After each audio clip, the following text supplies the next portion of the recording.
안녕하세요 여러분, 파쿠스바에 오신 것을 환영합니다. 독일에서 홈바를 즐기는 파쿠스입니다.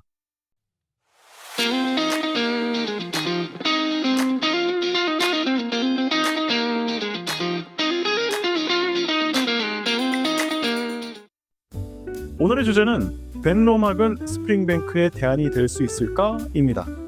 벤로막은 올드스쿨 스타일의 스페이사이드 위스키로 알려져 있습니다. 사람들은 종종 벤로막을 스페이사이드의 스프링뱅크라고 부르기도 하는데요. 제가 지난번 10년 숙성 제품을 소개할 때 말씀드린 대로 벤로막의 창립자 중 한 명이 캠벨타운 증류소에서 일을 했었고, 거기에서 피트를 사용한 증류 방식까지 택한 것이 그 요소를 이루고 있습니다. 벤로막은 스페이사이드 중심부에 위치한 작은 증류소입니다. 현재는 규모가 큰 독립병립기업 고든&맥페일이 소유하고 있습니다. 고든&맥페일이 본고지를 둔 엘기는 벤로막이 위치한 포레스와 불과 20km밖에 안 떨어진 이웃 동네라서 아마도 고든&맥페일이 어느 누구보다도 벤로막의 내부 사정을 잘 알지 않았을까 하는 생각입니다. 하일랜드와 스페이사이드 증류소를 여행하면 국도 A96번을 자주 이용하게 되는데요. 이 국도 A96번 선상에 두 기업이 설립되어 있습니다. 벤로막은 스페이사이드에서는 드물게 항상 일정 비율의 피트 토탄을 사용합니다. 다른 스페이사이드 증류소는 가끔 시도하는 정도인데요. 벤로막은 꾸준히 약간의 피트 향을 유지하는 게 특징입니다. 또한 벤로막 위스키는 모두 퍼스트 필 캐스크에서 숙성되었고 15년 숙성 제품은 7필터 되었지만 내추럴 컬러임을 라벨에서 확인할 수 있습니다. 병 라벨에는 오피셜로 이런 풍미가 적혀 있는데요. 거칠게 가른 후추, 크랙페퍼, 수채에 걸린 오크, 사과, 다크 초콜릿, 숲속 과일입니다. 이 제품은 2015년에 처음 출시되었습니다. 퍼스트 필 버번 캐스크와 퍼스트 필 쉐리 캐스크에서 숙성되었습니다. 알코올 도수는 43%, 독일 소비자 가격은 65유로 전후입니다.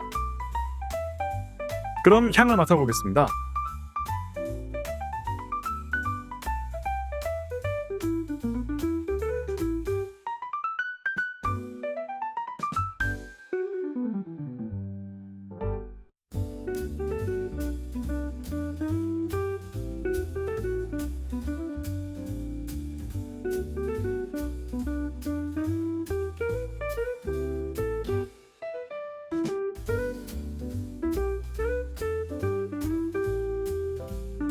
향의 탑노트는 가벼운 머스크 향이 먼 바다에서 입항하는 플렉십의 깃발처럼 바람에 날리는 느낌입니다.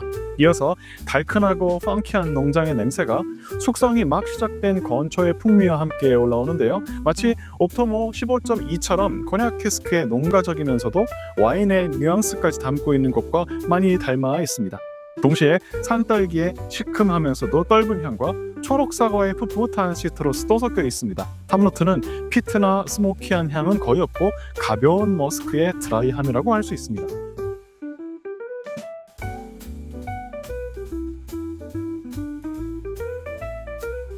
미들노트에서는 초록사과보다는 잘 익은 빨간 사과를 설탕 시럽에 졸인 농축된 냄새가 납니다. 그런데 달기만 하지 않고 은은한 해풍의 노트로 단짠의 밸런스를 잘 맞추었습니다. 하지만 이 해풍의 캐릭터는 탈리스커나 글렌글라사 혹은 아일라 위스키처럼 주력으로 밀고 있는 캐릭터는 아닙니다. 여기에 양념처럼 들꽃 향기, 그 중에서도 국화 향이 섞여 있고요. 적당한 가죽 향이 텍스처의 무게감을 더해줍니다. 향의 베이스 노트에서는 후추 혹은 알싸함이 강해집니다. 달지 않은 드라이한 다크 초콜릿, 그을린 나무, 살짝 탄 오크의 깊은 향입니다. 그 밑에는 은근한 디젤, 기름기 같은 뉘앙스가 깔려 있고요. 벤로막 10년에서 말씀드린 캠벨타운 펑키스러운 면모가 많이 남아 있습니다. 그리고 몰트 본연의 곡물 향도 점점 올라옵니다.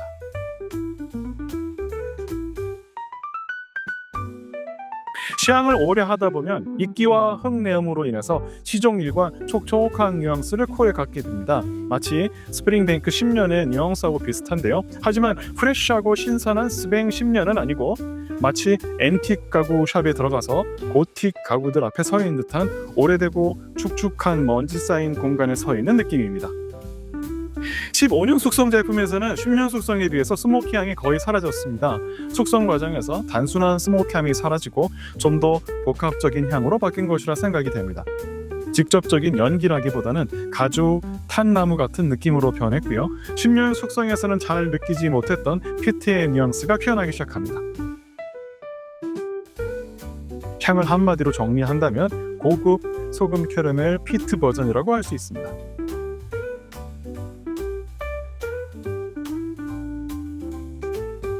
그럼 마셔보겠습니다.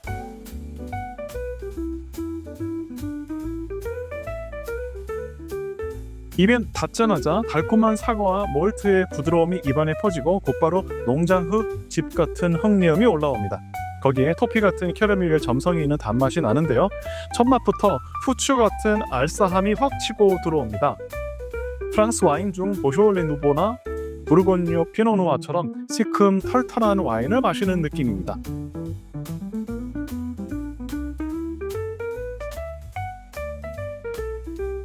팔레트 중간에는 블랙페퍼의 알싸함과 살짝 재 같은 느낌도 있고 퍼스트 필 버번 캐스크에서 오는 가죽 스파이시 노트도 제법 강합니다. 그리고 향에서는 거의 없었던 스모키가 입안 뒤편까지 가득 찹니다. 가향된 다크 초콜릿을 먹는 것처럼 향긋하고 드라이한데 텍스처는 나름 질척여서 입안에서 바로 삼키지 못하게 만듭니다.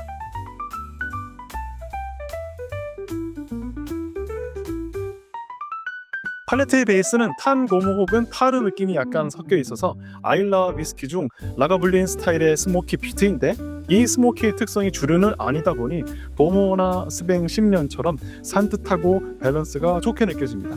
이 펑키한 요소는 바로 캠벨타운 피트를 떠올리게 하는데요. 그래서 맨너막에서는 업계에서 종종 스프링뱅크 스페이사이드라 불리게 됩니다. 피니시에서는 가볍게 피운 캠파이어 같은 연기와 말린 과일의 단맛이 길게 이어집니다. 촉촉한 느낌은 어느 가을날 젖은 화력수 숲길을 걷는 느낌인데요. 혀뿌리와 입 천장에 화끈하게 남는 후추의 노트로 인해서 캐릭터가 좋은 위스키를 위장으로 마신 느낌이 계속해서 남습니다. 물을 첨가해봅니다.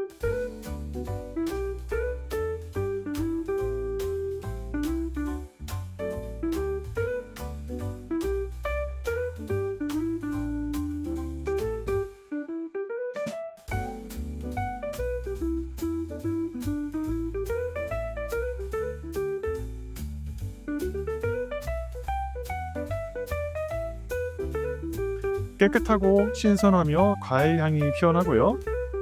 고운 보리 그리고 설탕 시럽의 느낌입니다.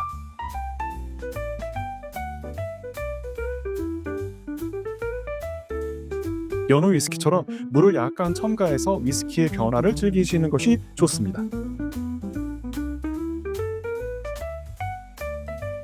총평입니다. 먼저 구독, 좋아요 부탁드립니다. 영상을 만드는데 큰 힘이 됩니다.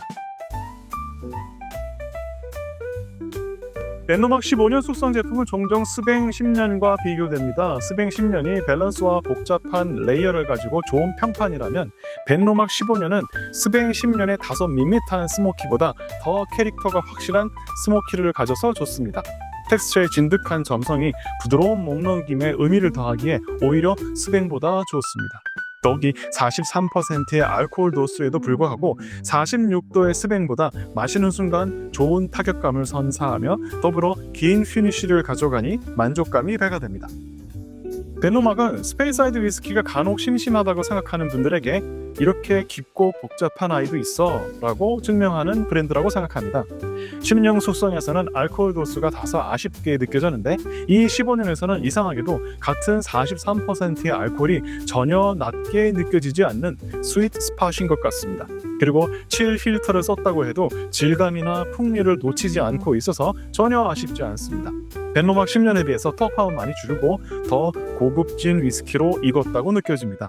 정리하자면 벤노막 15년 숙성은 10년 숙성에 잘 익은 성숙한 버전 같은 느낌입니다. 10년 산에서 느껴졌던 개성과 DNA는 그대로 있지만 훨씬 더 무게감 있고 복합적인 풍미의 엘레강스한 면모로 보여줍니다. 벤노막 10년이 말보로 담배와 어울리는 위스키라고 리뷰했었는데요. 벤노막 15년은 한 잔 따라서 손에 쥐고 젖은 숲길을 걷게 만드는 센치하고도 존재감 있는 위스키입니다. 늦은 가을 비가 오기 시작한다면 벤노막 15년을 찾으세요. 오늘은 여기까지 위스키 백과본토글에서 바쿠스였습니다.